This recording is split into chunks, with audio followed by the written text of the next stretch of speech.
This video sponsored by SBO Digital Marketing. Join SBO Digital Marketing work from home opportunity. Mobile based part-time job. Perfect for students, homemakers and job seekers. Use your free time to earn. No fixed hours. Work at your convenience. Use your free time to earn. No fixed hours. Work at your convenience. Just share and publish content. Simple task. No selling or no referral. Have a Facebook, Instagram or YouTube account. You are already eligible. Earn daily income with instant payouts. Start from day 1. Send your name and qualification on WhatsApp to 917 6686 525 and get full details instantly. Skip பண்ணாதீங்க. பெரிய தப்பு. தினம் ₹300 சம்பாதிக்க அரிய வாய்ப்பு. Instagram, Facebook பயன்படுத்த தெரிந்தால் போதும். Content post and content publishing மூலமா தினம் ₹300 சம்பாதிக்கலாம். இந்த வேலை செய்ய 5 நிமிடம் போதும். Work training support, group communication support, all language customer live chat support, முக்கியமா சொந்தமா ஒரு பிசினஸ் ஸ்டார்ட் பண்ற அளவுக்கு உங்களால கற்றுக்கொள்ளவும் முடியும், சம்பாதிக்கவும் முடியும். இந்த வேலை வாய்ப்பு வழங்குவது 5 வருடத்திற்கு மேல ரன் ஆகிட்டு இருக்க நம்ம தமிழ்நாட்டு company school of business organisation private limited. மேலும் விவரங்களுக்கு டிஸ்கிரிப்ஷன்ல கொடுத்திருக்க நம்பருக்கு வாட்ஸ்அப் பண்ணுங்க. வணக்கம் நண்பர்களே, இன்று ஒரு குட்டி கதை பற்றி பார்ப்போமா? ஒரு தாத்தாவும் பேத்தியும் கடை வீதிக்கு போய் பொருட்கள்லாம் வாங்கிக்கிட்டு அப்படியே நடந்து வந்துட்டுருக்காங்க. அப்போ அந்த பேத்தி ரொம்ப சலிப்பாக, இந்த கடவுள் இப்படி ஏன் தான் நம்மளை படைச்சாரோ அப்படின்னு ஒரு ஆதங்கத்தோடு சொல்லுறாங்க. ஏன்னாப்பா நம்ம பேத்தி இப்படி சொல்லுது அப்படின்ட்டு ஒரு வியப்பாக பார்க்குறாங்க. ஏம்மா என்னாச்சு அப்படின்னு அந்த தாத்தா கேட்குறாரு. அதுக்கு நம்ம வேகமாக நடக்க வசதியாக நீண்ட காலம் பொருட்கள்லாம் எடுத்து பணி செய்ய மடிப்போட கைகள் விரல்கள்லாம் ஏற்றிருக்கங்களோடையும் தலையை திருப்ப ஏதுவாக நெகிழ்வான கழுத்து, இப்படி உடல் பாகங்களை எல்லாம் பொருத்தமாக படைத்த கடவுளை மூளையை மட்டும் ரொம்ப சின்னதாக படைச்சிட்டாரு அப்படின்ட்டு அந்த பேத்தி ரொம்ப அங்காளைப்பாக சொல்கிறாங்க. பேத்தியோட பேச்சை கேட்டு தாத்தா ஒரு பொண்ணை வைக்கிறாரு. அப்போ பின்ன என்ன தாத்தா, நாங்கள் படிக்கிறோம், தொலைக்காட்சி பார்க்குறோம், அரட்டை அடிக்கிறோம், இவற்றையெல்லாம் சேமித்து வைக்க, பாதுகாத்து வைக்க உடலை விட மூளை தானே இப்போ ரொம்ப அளவில் பெருசாக இருக்கணும்.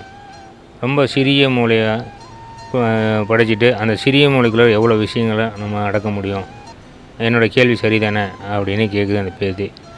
பேத்தியோட இந்த விஷயத்தமான பேச்சை கேட்டு, இப்போ என்ன பாப்பா உனக்கு இந்த சின்ன மூலையில் உனக்கு என்ன சிரமம் அப்படின்னு கேட்குறாரு அந்த பேத்தி பதில். அதுக்கு மூளை பெரிதாக இருந்தால் மறதியே வராது இல்லையா? தேர்வுலாம் நல்லா எழுதலாம், பாடங்கள்லாம் 100க்கு 100 மதிப்பெண் வாங்கலாம், மறதின்னு யாரும் திட்டும் அடியும் வாங்க வேண்டிய அவசியம் இருக்காது அப்படின்னு அந்த பள்ளிக்கூடத்தில் படுற அவஸ்தையெல்லாம் இந்த பேத்தி அடிக்கிட்டே போகிறாங்க. இப்படியே பேசிக்கிட்டு வீட்டுக்கு வந்துடுறாங்க. இப்போ அந்த தாத்தா அங்கே துணிகள்லாம் மடித்து வீட்டுக்குள்ளார அந்த பீரோக்குள்ளார ஒரு சின்ன லாக்கர்லாம் எல்லாம் திணிச்சிக்கிட்டு இருக்கிறாரு.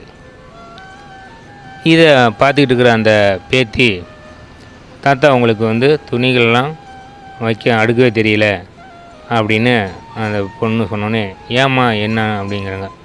ஆமாம், இவ்வளோ இந்த சலவை துணியெல்லாம் லாக்கரில் வைக்கிறீங்க, அப்போ பணம், நிலப்பத்திரம், தங்க நகைகள், இந்த மாதிரி முக்கியமான ஆவணங்கள்லாம் எங்கே வைப்பீங்க?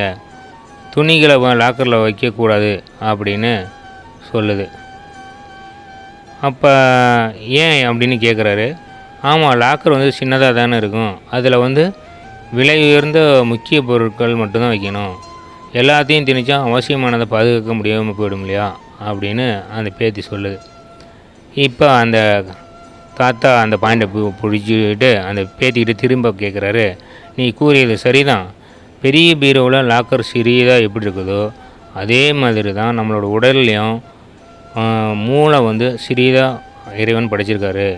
அதை நம்ம முறையாக பயன்படுத்தணும். இப்போ நீ சொன்ன மாதிரி தேவையில்லாதெல்லாம் எப்படி நம்ம லாக்கரில் வைக்கக்கூடாதோ, எது முக்கியமானதை மட்டும் வைக்கிறோமோ அதேமாரி நம்மளுடைய மூளையிலையும் நமக்கு வாழ்க்கைக்கு தேவையானதையும் நம்ம படிக்கக்கூடிய விஷயங்களை மட்டும்தான் நம்ம வந்து மூளையில் வைக்கணுமே தவிர மற்ற விஷயங்களெல்லாம் வைக்கக்கூடாது. நம்ம இந்த பொழுதுபோக்கு அரட்டை அடிக்கிறது, சினிமா பார்க்குறது, இந்த மாதிரி விஷயங்களெல்லாம் நம்ம மூளையில் பாதுகாக்கக்கூடாது. நம்ம வாழ்க்கைக்கு தேவையான கல்வி, படிக்கின்ற நூல், இதையெல்லாம் தான் நம்ம சேமித்து வைக்கணுமே தவிர மற்றதையெல்லாம் இந்த காதில் வாங்கி அந்த காதில் விட்டுடணும் அப்படின்னு பெரியவங்க கூட சொல்லி நீ கேள்விப்பட்டிருப்ப. அதனால் முக்கியமானதை மட்டும்தான் நம்ம மூளையில் சேமித்து வைக்கணும். தேவையில்லாதெல்லாம் சேமித்து வச்சா குழப்பந்தான் மிஞ்சும் அப்படின்னு அந்த தாத்தா எடுத்து சொன்னோன்னே இப்போ அந்த பேத்தி புரிஞ்சிக்கிறாங்க. இதிலிருந்து நம்ம தெரிஞ்சிக்க வேண்டிய கருத்து என்னென்னா, நம்மளுடைய வாழ்க்கைக்கு என்ன தேவையோ அதுதான் நம்மளுடைய மூளையில் நம்ம ஞாபகத்தில் இருக்கணுமே தவிர தேவையில்லாத விஷயங்கள், பல கசப்பான விஷயங்களெல்லாம் நம்ம மறந்துடுறது நல்லது. அதுக்காக தான் கடவுள் வந்து மறதியும் நமக்கு கொடுத்துருக்காரு அப்படிங்கிறது இந்த கதையிலேருந்து தெரிஞ்சிக்க வேண்டிய கருத்து. நன்றி, வணக்கம்.